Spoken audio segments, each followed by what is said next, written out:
Hello. In Zawh in ka channel ka lom le effect Zawh hey to na chu nya i video te karon upload khat fewa chin khat point min lo zot na sa nga tingi ivan re te min lo tia i nya na tho to hi chain a boy thak vel tu ka ni chu ba kan tir a nge kan tir kha chuan he nge thil kha nge athar avek kha ni ta in kim kha nge kan han chwa vel te pun mun te kha alo moya tin nge content tur kha tam ve ni chu ma se tu na cha nge kan kal jing ve to ta he kan mu jing ve to in chu mo thil ang kha bang kan nge thil shim kha nge kan lo ngai ho ve deu to ni chu kha bang khan kan han chwa vel chang pun han vloga video han chang ve kha nge kan tilu to lo ni chu ba kan hun hi kan ne lo ve to ka to inai nga ni din na kan kal ve to angani ta kan chol ve point nge tuna phe chu khwa lum lu to ni chu mo kha wang khanin kan chuna hian kan chhuak vak pe lo za na hian chu turin kan han chhuak ve zeu chau hi ni ta chunga chan Chhan hawa nge hun han man ho te kha kan du ve ta han vloga video han sam kharim to cha chin lo ni chu chuan kha wang khan nya video hi ko ran upload khat rawa ma se ka channel te milanga thu chaka tam tak chan in lo la en china kalom lu to ka cha e vena karon soi dur chu in la zona hi mran zona sa ve thei lu to ka chuan nge hey nge in shad lo te emo in shad duang zo te kha chu mi lo zo je ula apoi lawa ma se nge angai le nga here han chan hi le lama chuan ani nom chin hi om ve chin ni chu enternam mi chi sang in nge lo za tiang te mo cha eng na ber ngin tho tiang te hei tik lai po angai le nga here han chan khan ni om ve chang kha chin ni chu kha wang khan in tian video ko ran siam to panga in zo na mi in ron zo chin tlang pu yang kha ko ran siam to panga chang ko ran chang kha ka tum top do ni chu chuan ama sabera chuan in Japanese chongka zirna mun hi ron zo na sa NSDC aya ka zira chu National Skill and Development Center ni ta international ni ta chuan kha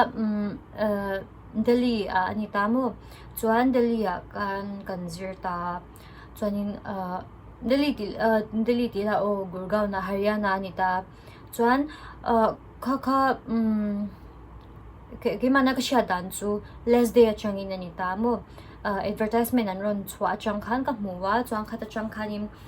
kava apply ya chuan ti khan interview te kan ne interview wa khan nge min zo ti khan min lo zo chin bok ta chuan interview wa khan atira chuanin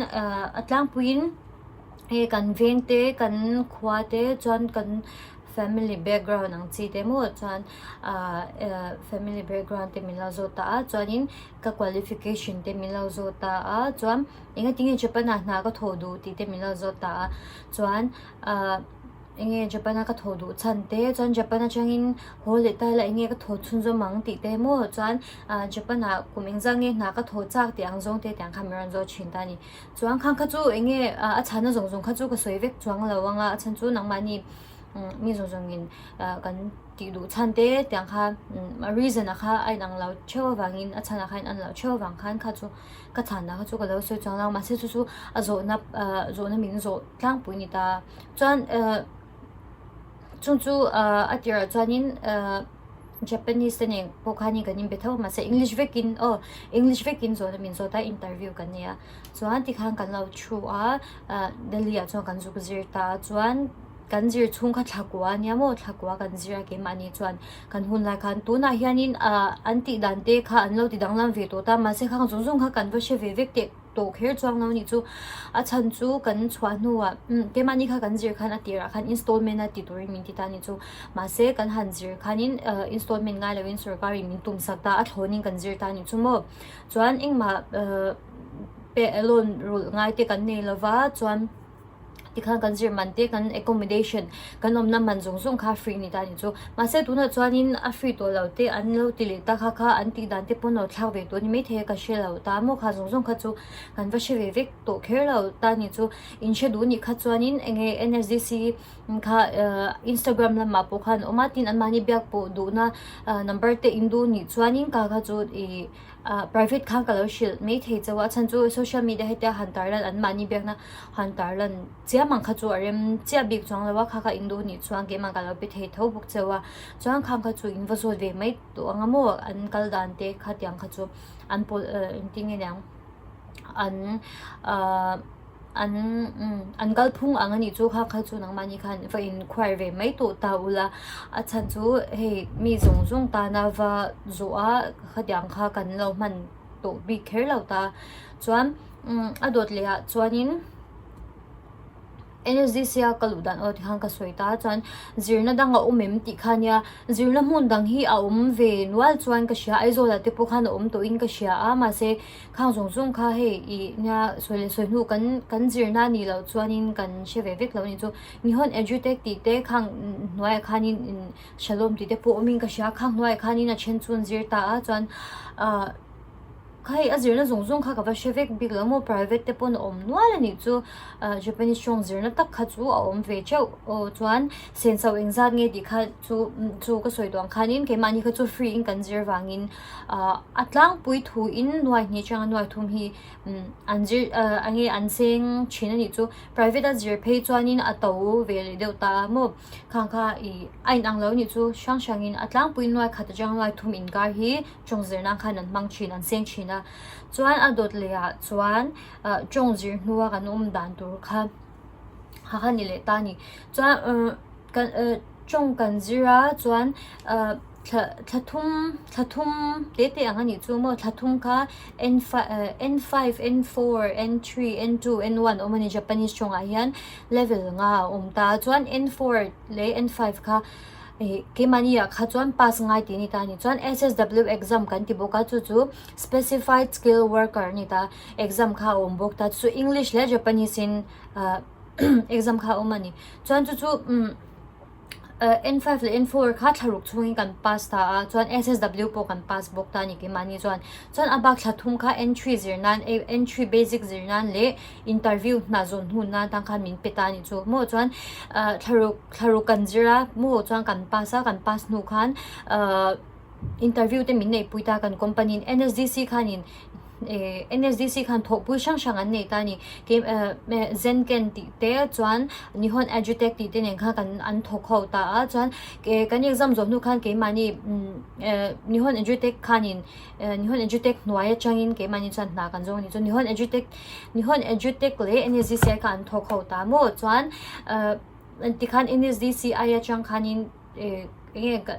NSDC chuan kan chuang lau ta ma se nihon edutech kal tlang khan na kan zong ta ni chu nihon edutech ten Japan company ti an lau bia chuan company shang ti khan an lau bita chuan nihon edutech kal tlang khan ke mani khan na kha min zon sak ani chu mo chuan nihon edutech noya po chuan Japanese chong chu azir thei tho ta ni chu mo azir thei tho ta chuan Japan chong thiam chak dan tur ti min lo zo chin boka ka shibik lo ni chu chan chu nge ril ru ai nang lo chen ril ru chak deu te le ril ru chak lo deu te kan lo ta tin nge language tui mi shim te po kan lo oma enteran nge kan zirlai general line anga kangkal po in literature tui deu te kan ta ti khan English mo English te mizo te ti khan he language kha tui bi kha kan ve chin ni chu chuan khang kha chu nge mani kan thiam chak dan tur ti khamo han soi vak ngai na kha she big cha lo ni chu chan chu ke chu thil hi ka by hard vak lu tuk ngai lawa class an explanation ni chade wing ka ngai tha chuan ti khan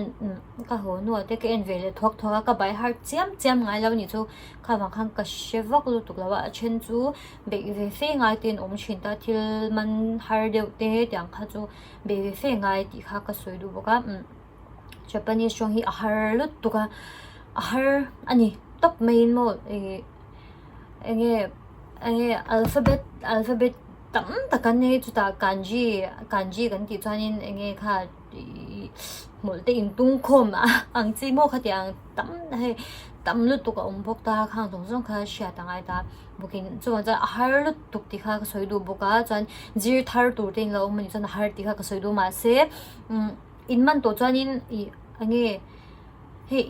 in chu vezel me ang mo in patlang vezel me ang chuwang chuanin naman ha tu in tum ru kha ngai ve pa bo kani chu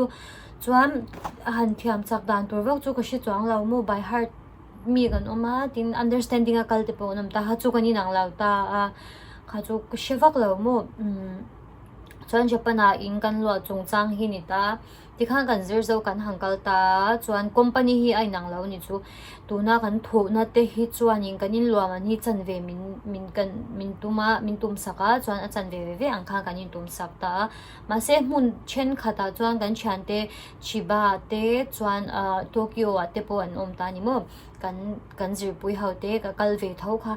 ma se an ni chu an mani in luam ang kha an pe thung ta ni chu nge kha kan shat tur pakhat chu min tum sak vek ko chuang lo ta chuan a chen chu ange in kha thonin an lua thawani chu tuna Hokkaido om te po hi ange in chapui khan nei ta chuan ange Tlem chu an choi ve thawang mo bil chen kha chang chu an choi ve thaw ta nga chuan kha chu company zir khania mo in lo man kha chu ai nang lo ni chu mo chu he nge kan tum tiang khan he ke mani ni lo man kan pe emo an mani min pek sak tiang khan he soi dot thei chong lo chan chu a chen company ai nang lo wang khan a chen ni kan tuma chen ni kan tum lo ti kha ani bok ta chuan hlo zat le poisa man za Chungchang ti hinia hlo za tak hi chu a soi thei lo mo ma se kha chu enge atira advertisement in mu na ang te le in company te na an shilang cheu kha chu in hlo shim ang kha chu ke ni pu atira chuan in India poisa noi khat hlo tur ti kha ni ta ni chuang kan hlo bokin ma se enge kha pu ha company zirzel ni ta mu ai nang lo ni chu entirang company chen khata chuan tunak enge poisa ka soi hianin India poisa khan karon soi don lawa Japanese yen vekin karon soi don ta rupees khan karon soi don lawa a chan chu enge poisa hi ain thak ve ringa ni chu mo a changin poisa somnga pasari India poisa somnga pasari hi Japanese chen khadani ta chuan achang le somnga pani te ti khani ai thak ve zung zung ni chu kha wa khanin aza chang kha soi thelo ma se atlang pui thu in Japanese poisa no India poisa chan ve hangzel kha Japanese poisa ni chumo entirnam India sang kha chu Japan sang ni ang khan chithem tiang khan alet ang khan ni chu khatyang zel khanya kha chu in lo ngai thak dan kha milau thiam sak me ula chan chu India poisa khan aron soi kha har sa to heta yen ve kan man to wangin chuan atira chuan atlang puin yen noi khat singa hi chu kan hlua atlang pui thuin ni chumo chuan ma se khang kha internal bonus te lo om ve zel ta chuan exam tur chi sang kha om ve boka ni chu chuan lo kha chu enge kha chu kashilo kashabik chalo acha chu enge aza tak ang kha chu soi thei big lo mo kha wang khanin Tlem ber yen noi khat singa chu kan hlo ti kha ka soi duwa chuan kan poisa man Chungchanga chuanin expensive thawa ma se expensive lu tukla ti kha inti ka soi dan tur fa ki ka shelo ta entirnam in lo man ke mani chuanin singhi kan lo choi ta ni entirnan mo ma se chen chuan singan lo choi ta kha ai nang lo ta chuan ke mani in lo man singhi kan lo choya chuan bill le chi sang neu nge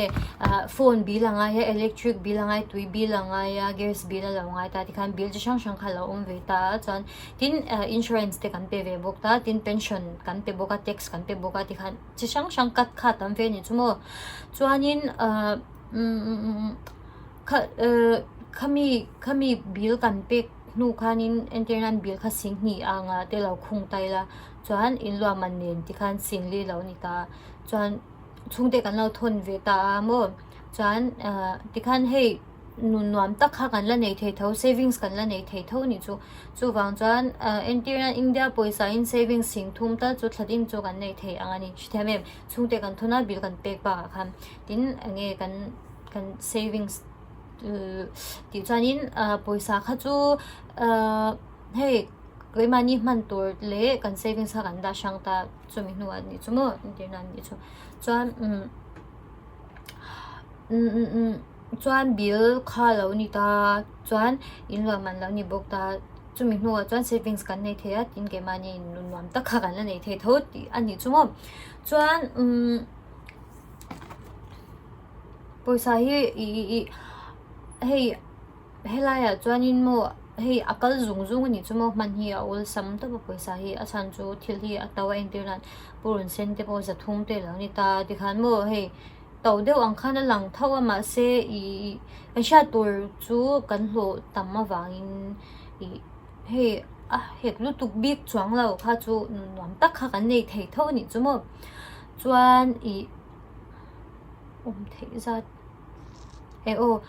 thei za Japan na thei za tang kha chu ke mani hianin visa kan visa SSW visa hi kunga niamo chuan kumnga kan theya ma se chu ka soyang chuanin exam chi sang kha ve ta chuan tuna hanin ke manin exam kan nei dom bok ta December hang ke man entry exam kan nei do tani entry exam kan nei chuanin hlo kha pung don ta hlo pung ba kan ka thei chung kha ka nge du chen ka thei mo chuan exam dang ming ka thei hel thut caregiving lampanga thonia caregiving lampanga thokhanin nge grade 2 mo mani chu ke mani hi grade number 1 kan ni ta chuan asken na hi kan zirme ka tu na hian mo chuan asang bir chu kai go fukushi kan ti ta ma si chu har tuk ta be thungina chuan tu na hianin chu asken nang chu kan sir ta chuan kha kan pass ani chuan in thlo kha pung ve zel bok ta mo chuan chu nge entirang kunga chu inom du ni cha exam kha pe kher nga chuang lo ta ma se in company tem pe ulan lo du te chuan in hei nge thang kha chu it's up to you nang mani thu ni to ta chuan ke ni chu kan company exam nge nga yan ti wangi kan exam don ta ba kan kum ni kan tho ma chuan kan ho thei la bok ta mo chuan kum ni kan tho phot nga ni chu kan ron ho du ni chuan kha chu kan company ai nang lo ta mo sang ai nang lo ta kha wang khanin nge hey chu mi chu ni dia va soi dot thei khani chuang lo ta ni chu chuan entry kan pass ani bok chuang kum ni nuwa khang ron ho thei don ta mo tiang ve chu nia chuan thei za kha chu hey du chen inom du ni chuan entry pass te chuan khami caregiver level kha vati san ve zel khan du chen thei bok ta mo chuan kumnga kan omanga chuanin citizenship nei thei to kha chuan exam te po pe ve nga ya mo chuan khami exam kha kan pe kan pass ani chuan in citizenship te po kan nei thei ta ni chu chuan entry le kai hnoi chungchang kha chu ka soyang chun entry le kai hnoi chu entry chu har to lut to ka mo N5 le N4 kha chu entry in zir chan all in ti feel tuang ti feel ni atir cha N5 le N4 kha har kan ti lut to ka ge mani pon ma se entry kan han zir chan ta ka chuanin N5 N4 kha chu lo basic lut to ka ni chumo har to ta ma se pass ni chuanin hei enge khami entry kha kan pass ani chuanin hei alo let le tur kha chave thung ta ni chumo tiang chu nia chuan na kan kaldan ki ma chu hei company hain ang lo ti hamo a chen chu cycle ane cycle in angkal me ta chen ti chu ke in angkal ta ma se ki mani chu motor in ron shwa chen company motor mi ron shwa ta mo ba ka tlem na la tham video ta khawang khanin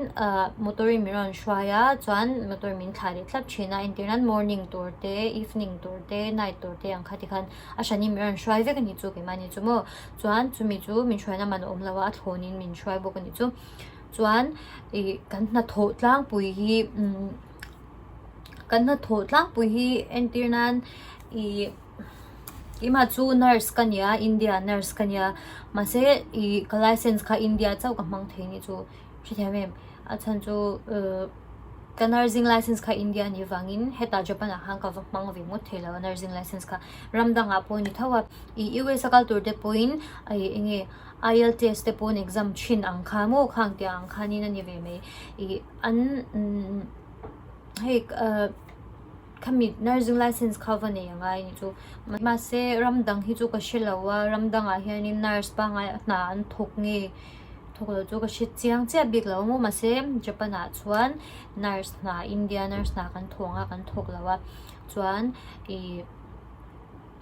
caregiver kan ni ta mo chuan caregiver kan ni khanin kan na tho tlang pui chu entirnan de ya chuanin damlo bual te mo chuan an thom no suk fai te chuan toilet a kal pui te diaper change te chuan dressing te naw te lo ve ta ke mani tuna po dressing alo uma khang thia ang khoi ve tho ta chuan damdoi pek te bp check tiang chi te mo khang tiang khania cha an hano te ti khan hey ti seng an ni tin hun man kha kan lo ti pui ve ti ke nyang hey ni tin entirnan daily activity sangkha ni chu mo main entirnan ke posing a kalo thowa jing ka thowa nge mai te kalo phe erong kalo bola khanga khanin he kan lo milo pui ang tha se kha tyang khani me kha he an ni tin hun man chin an routine na khanin kan lo chan pun manin ti thei to lo wangin chu tyang chu ni me he har salu tuk chu om lo ni chu ma se an manian har sa him ti me mani chu mo ha thla hin ti lo tu ma se entirnam ke ma hi sirkon chuak kanita sirkon na nurse training chuak dan phe chan eng mani lo har sa lo lu tu kani chu mo chu wang chanin he darkar hi array ve lu tu ka chuan darkar ko ani ta chuan darkar khachol kan nei ta he array ve ni chu mo chuan khalong khan he a chau thlak ve tho ni chu ha thlak tho ni chu ma se a na kan va tho tak kha chu na ha thlak om lo he inting ka soi hospital pa ngai kan tho chuanin damlo tu nun na kha kan ku ta khan tam takin ngatani chu he injection lo ngai te tin khol thil te chang chang lom ta khang te khan he damlo nun ha kan ku ta khan ngat bik ngoi ni chu ma se tyang tu na kan tho na hi chuanin he kha tyang entirna emergency lo omani chuanin ambulance kan call to pang chuan dikhanin hospital lampang te ambulance khan anron take antina anron bo zui ngal ta ke manin khan chuan he engma wangai to ve kan ngai to lo kha wang khan ril ru po hi a ha dam ani chu mo nge nursing na bur ni chuang lo ma se he ha dam to pani chu chuan entirnan toilet lo ti fal te mo khang tyang po kha he kan defect tho ni chu ma se chung chu nge he a chen chuanin nge na nya mangan te pon lo ngai me thei ta ma se kha te chu tu ro he ina te po kan ti ve kan ya shi thame mani in chunga po toilet te kan ti fai ta tro chan erong te kan lo bola chan entirnan pi le pu en kol ngai kan chan pi le pu te chu kan lo sha ya shi thame khang kha chu in mani ina po kan ti vek chin anga nya chu chan he har sa la ni chu mo chan ba kan thil he eng zong a thlir sham kha ngai ve ni chu bok in entirnan achang chan he nge lo thei lo ni chu nge India hospital a thogil he tun aya nge din hun sang de uzok shi thamem tyang kha kai to ve chini chu chan chu tlajon nurse po ni thei bok si lo he ka profession ang kha ka fa thok chun zom thei chwang bok si lo he nge khang ka zir nurse ka lo zir chom tam da tor ka lo zir kha nge hlok na ti te ka ngai to chan he ma se hey thil kha eng zong a thlir kha ngai shi thamem India ai kan hlo tam fe a tinge chung te tan po khanin nge in ngana kan ni thei jok ti me ang shem in nge soi tlang to pila India chuan big takin Mizoram anga phei chuan in ma ni pugit muni tur angor ba khi chu kan lo chuak tam no tuk lo ni chu entirnan savings sangkha kan nga lu tuk thei lo ni chu ma se helai chan savings kan nei ba ka mani du he nuam sa takin kan theya chuan chungte pon nge ti khan chungte mamo ang zong te kan lo ti sa ve the book kha he a chhal tu kan ni chu na nei Tlem ma nge ka profession ang lo deu ka lo thok ni poina poila mo kha chu he nge puisa kha poi mo a mo kha wang khanin nge mi chuanin nge he Indian nurse ni ka do zo Japan na caregiver nya cha Indian nurse ka ni ka do zo intin boy it's okay kha chu nang mani in nge tu ma kan jil ruin ai nang lawa kha chu in thu ni ta ma se hey apoi lau ke ma kha chuan apoi ke ti lau ni chu hey ka profession kha chu kum khwa in mo ka ni na nya nurse ka ni kum khwa do don tho ta ma se hey apoi chuang lo shi thiam apoi ka ti lo ka thiam na kha tu ma min ron chu sak to don chuang lo ta chu wang chuan hei nge ka u na te tan ka u na te le ka chung te tan na kha tianga hei a chazok alo ni thei kha chuan in hei apoi ka ti lo ni chu mo tle ma na hiam deu anga lang po ni se apoi ka ti lo ni chu ke ma chuan ei le in chungchang in chungchang hi mo nya hei Japanese chu hi kan ei thowa ma se hei mizo e yang kha ve the thau tan tin an cham te lo ta alu te lo ma chuan ar tui boka chuan rice bok chuan hei thil dang kha ka sa lo boka mo ti khan voksa te mo voksa an cham te kan chu ma chuan ar sa te kan bu baya cha kan bu no kan hang chuma ti khan hei ei ve the lut tuk mo kha chu enge atira chuanin enge khoi hmuna po entirnam kan chan lo na hmuna kan chanin in adap zung har shim ta kha chu enge atira chang ke ni pun har sa ti chang zu kan ne ve thota ma se ti khang kan rei tel tel mi shin chu mo kan ni de ve zung mai chu wang chanin hei shin hi chu pathianin nge min siam ro puil tuk mo chu chang khoi hmuna po khan hei kan ni adap zung thei chu wang chanin har salo ti kha soi du le bo ni chu ei le in chungchang khan chuani a shang ti vel kha thla shang ti vel kha chin khan mi ron zot boka thla shang ti vel chu ko shelo ni chu chan chu ka shelo hey nge film Japanese thla shang film chu bun the e ma hey lo the e ma se chu tiang kha real lo nya nge a lo shang ve me the thawa chan chu thlarau te chun lo ve thawanga ma se chu tiangin he lo phana na khat man lo tur mo kha lo se du bokani o chanin atop na poina tan chuanin NSDC kha anrin tla kem ti te kha min lo zo china chuan anrin tlak ti kha ka soi to NSDC mun dang chu ka shelo ka ti to khamo a chan chu enge ma ni zirna ni lo chang an wangai sak vak lu tuk big lawa kha bang khang ka shilawa I ema se NGC kha chu anrin tla ka chan chu central sarkar ne na in thunzo mani wangin anrin tla ti kha ka soi do boka chuan point to per na tan chuanin I enge in chirem ti te ilo ho chak chinem ti te chuan I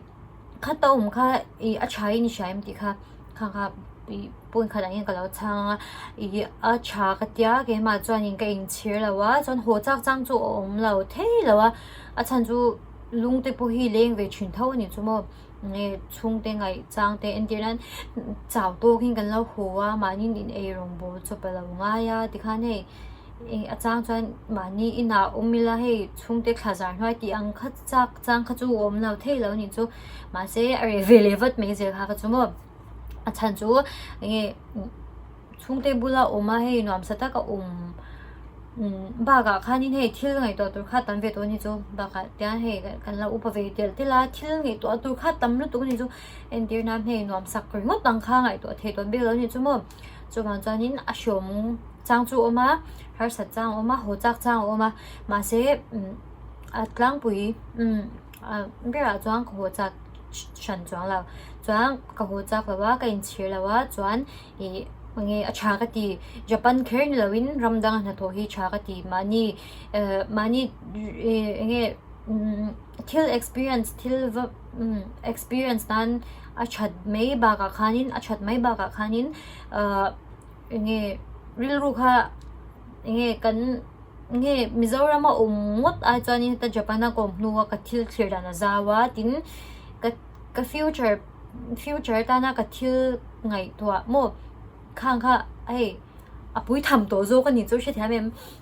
tinge ka soi Mizoram ma kha chani internet ten na ka lo thoreng basal ka nei nga te kha te lo ngai to ta ni ma se ta ramdang han ta kha chani khang kha lo ni ringo to lawa he thil clear dang kha alo Zawh to ni chu mo chuan chuan he mani shingnun upgrade nan shim te po khana cha tin Japan kher hi nge Japan kher ka tin an lawin ramdang a te po I chhuak zel ro kha khamo a chhal tu ka ni chu nge he nang mani in upgrade nang khana cha shim ba kan environment dang han mo ve te kha he hey chalai ni phe chang kalau du pui cheu khovel hi amoi lu tuka shem khove mun chang chang hi amol tuka hey fang ro fang kwa ro hey in thei lai khan mo chuwang chanin hey Japan apo local visit ula chuan mundang ate po zero mundang shimshima na tho hi kha have experience vero Mizoram nena na tho dan dang lam zia te kha hey low experience vero ti kha ka soidu ni chuan kain chelo cha ka til tuka lo zir du te inom mani lo zir hey po in lo tam chho ve ta chuan lo zir zel tur te po kha hey ka motivate du cheu a chalu tu no so dan zamer so harsa ke ni pon harsa so ha kan pal tlang to nia so dan in hey in pal tlang thei lo na big tur kham lo shim shim nang mani pon chi thame so dan hey ke ni pon kan thei chuan nang mani pon in theiang mo ange thei lo te po an nom manga ma se kha chu mi zong zong kan thei nai nang lawa ba kan ka soi le du chu mo hey pathian kan kong tur hi arwat ve ni chu bokin chi thame hey tum chang mai la thei lo chuan in ai ka kong tur ni lo ni hi ti kha om ve thei ni chu ma se hey kan lo tum chang a kan lo be dong fo to nu khan kan lo kan kong tur kha chu lo ni ve me thei tin a chen te chuan in har samya la win ti khan hey voi khala kan lo chu pop thei mo khang dang kha ani thei ta hey kan hun kha la thleng lo tin ani me chi thame chu bang chuan in be dong lo ula in ti nam voi thum min exam nu in pass thei lo ni point hey inge nang ma ni in ru in ka du in du tlat chuan in thei lo chan toram lo chuan an ti nan hey hun la thleng lo ti nang kha ni me chi thame tu nan kum som ni panga kum som ni par kan ni to na ga la nei lo tiang kha tiang chi thame in lo ti ni point in hun kha la thleng lo ni me mo mi tam tak po kum som ni sum nga business ten start chawa ti khan millionaire ten ro ni thei tho ni chu bang chang in hun la thleng ve lo ti na kha ni me chu chang be dong chuang lo ula thei top chu chwa zel tho la ti kha ka lo cha du bok cheu ni ka lo me ka channel te mi lo ngai lut sak china ka lo nu tu ka content te por nei chole zel ka tu manga he entirnan enge Japanese dora thil le dan tiang chi te chuanin bollo pai dan tiang chi te mo he thil Japanese lifestyle ang shim shim kha enge ron ti sunjom je ka tumanga chuan mila clear sak zeula chuan like le comment te share kha poi mo na guys kalom nu tu kanya mila en sak china mila en sak le ze turin ka som cheu kalom me na bai ve kule